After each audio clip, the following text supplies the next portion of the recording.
ইরানের ওপর আমেরিকা ও ইসরায়েলের যৌথ আক্রমণ কেবল মধ্যপ্রাচ্যেই নয়, সারা বিশ্বে ভূমিকম্প সৃষ্টি করেছে। ইরানের সর্বোচ্চ নেতা আয়াতুল্লাহ খমেনির হত্যার পর পরিস্থিতি অত্যন্ত উত্তেজনাপূর্ণ। মিডল ইস্টের কোনো মুসলিম কান্ট্রি এই সময়ে ইরানের পাশে দাঁড়াচ্ছে না, শুধু ইরানের প্রক্সি হিজবুল্লাহ ও হুতিকে ছেড়ে দিয়ে। কিন্তু এখানে আমেরিকা ও ইসরায়েলের কর্মকাণ্ডের পর চীন ও উত্তর কোরিয়া এখন প্রকাশ্যে ইরানের সমর্থনে বেরিয়ে এসেছে। এখন বড় প্রশ্ন হলো, এই সংঘাত কি বড় ধরনের বৈশ্বিক যুদ্ধের রূপ নিতে পারে?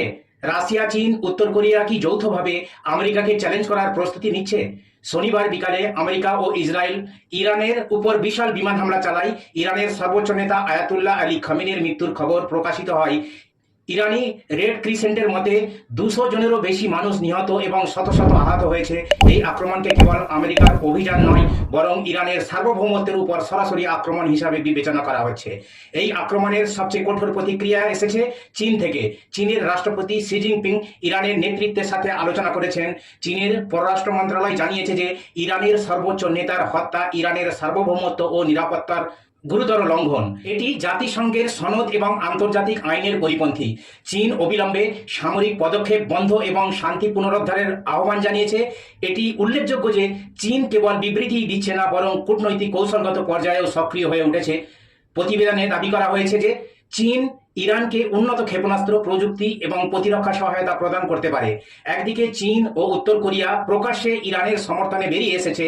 উত্তর কোরিয়ার নেতা কিম জং উন এই আক্রমণকে অবৈধ আগ্রাসন বলে অভিহিত করেছেন এবং মার্কিন যুক্তরাষ্ট্রকে আধিপত্যবাদী শক্তি বলে অভিহিত করেছেন। কেসিএনএ অনুসারে ক্রমবর্ধমান উত্তেজনার মধ্যে কিম জং অস্ত্র কারখানা পরিদর্শন করেছেন এবং সামরিক কর্মকর্তাদের বোমা ও গোলাবারুদ উৎপাদন ত্বরান্বিত করার নির্দেশ দিয়েছেন। এটি স্পষ্ট ইঙ্গিত দেয় যে উত্তর কোরিয়া তার সামরিক প্রস্তুতি বৃদ্ধি করেছে। রাশিয়ার রাষ্ট্রপতি ভ্লাদিমির পুতিন ইরানের ওপর হামলার প্রকাশ্যে নিন্দা করলে পুরো বিষয়টি আরও গতি বাড়ায়। পুতিন মার্কিন যুক্তরাষ্ট্রের এই পদক্ষেপকে আন্তর্জাতিক আইনের লঙ্ঘন বলে অভিহিত করেছেন। রাশিয়া ইতিমধ্যে ইউক্রেন যুদ্ধে মার্কিন যুক্তরাষ্ট্র এবং ন্যাটোর বিরুদ্ধে দাঁড়িয়েছে। এখন ইরান ইস্যুতে মস্কো এবং ওয়াশিংটন মুখোমুখি। বড় প্রশ্ন হলো, চীন, রাশিয়া এবং উত্তর কোরিয়া ইরানকে সাহায্য করার জন্য একটি নতুন জোট গঠন করছে কি না। এটিকে অনেক বিশেষজ্ঞ একটি নতুন পশ্চিমা বিরোধী ব্লক বলছেন। ইরান ইতিমধ্যেই শক্তিশালী ড্রোন এবং ক্ষেপণাস্ত্র প্রযুক্তির অধিকারী। রাশিয়া এবং চীনের সমর্থন তার সামরিক ক্ষমতা আরও বৃদ্ধি করতে পারে। একদিকে রাশিয়া, চীন এবং উত্তর কোরিয়া একত্রিতকরণ ট্রাম্পের রাতের ঘুম হারাম করে দিয়েছে।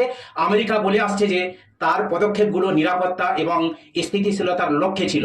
ট্রাম্প তার প্রথম মেয়াদে ইরানের উপর সর্বোচ্চ চাপ প্রয়োগের নীতি অনুসরণ করেছিল। এখন পরিস্থিতি আরও সেই দিকে এগোচ্ছে বলে মনে হচ্ছে। আমেরিকা একাধিক ফ্রন্ট থেকে চাপের সম্মুখীন হচ্ছে। ইউক্রেন, তাইওয়ান এবং মধ্যপ্রাচ্যের মতো দেশগুলি তার কৌশলগত ক্ষমতাকে চ্যালেঞ্জ জানাতে সক্ষম। বিশেষজ্ঞরা বিশ্বাস করেন যে চীন এবং উত্তর কোরিয়া সামরিক সমাধানের পরিবর্তে রাজনৈতিক সমাধানের কথা বলছে। তবে স্থলভাগে সামরিক প্রস্তুতি অন্যথা নির্দেশ করে ইরানের ওপর আক্রমণ কেবল একটি দেশের উপর আক্রমণ নয়, এটি ক্ষমতার ভারসাম্যের জন্য একটি যুদ্ধ। একদিকে মার্কিন যুক্তরাষ্ট্র এবং তার মিত্ররা, অন্যদিকে রাশিয়া, চীন এবং উত্তর কোরিয়া। বিশ্ব একটি নতুন ভূ রাজনৈতিক সন্ধিক্ষণে দাঁড়িয়ে আছে। প্রশ্ন হলো,